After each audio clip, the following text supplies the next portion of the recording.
এই আসিয়া এই দৃশ্য আমরা ভুলে যাব। এই যে মেয়েটা কাতরাতে কাতরাতে মারা গেল আজকে, বেশি দিন সময় লাগবে না, 1 মাস 2 মাস হাইয়েস্ট 3 মাস। এর আগেও বহু ইস্যু আমরা এসেছে ভুলে গেছি, একটার পর একটা এসেছে, একটার পর একটা ভুলে গেছি আমরা। আপনারা দেখে নিয়েন 3 মাসের মধ্যে এই মেয়েটাকে সবাই ভুলে যান এবং যাবো ভবিষ্যতে। লিখে নেন আপনারা, এই বাচ্চার কথা কেউ মনে রাখবে না, এই বাচ্চাটার কথা কেউ মনে রাখবে না। 3 মাস পরে, 6 মাস পরে, 1 বছর পরে আরো নতুন ইস্যু আসবে, আরো নতুন পাপ হবে, আরো বড় বড় ঘটনা ঘটবে। এরপরে মানুষ এই বাচ্চাটাকে ভুলে যাবে। এই বাচ্চাটা কি তার মৃত্যু যন্ত্রণা ভুলতে পারবে? তার সম্মানহানি ভুলতে পারবে? তার পিতামাতাকে ভুলতে পারবে?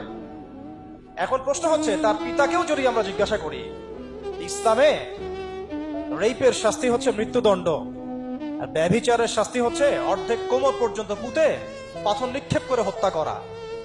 এবং বিবাহিত ব্যক্তি হলে এই শাস্তি, অবিবাহিত হলে 100 বেত্রাঘাত, 1 বছরের নির্বাসন এবং সমাজ থেকে বয়কট করা, আর ধর্ষণ হলে সরাসরি মৃত্যুদণ্ড। 3 মাস সময় লাগার কথা না, 3 দিনের মধ্যেই করা সম্ভব। এটা শরিয়া আইন, এটা আল্লাহ রাব্বুল আলামিনের শরিয়া বিধান। এখন তারাও কি এটাতে রাজি হবে? যারা শোক প্রকাশ করছেন তারা কি এই বিধানটা কার্যকর করতে রাজি হবেন?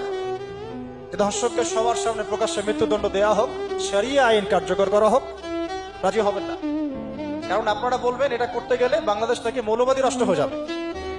তো সমস্যার গোড়ায় আপনারা যেতে চান না, ডালপালা নিয়ে নাড়াচাড়া করেন।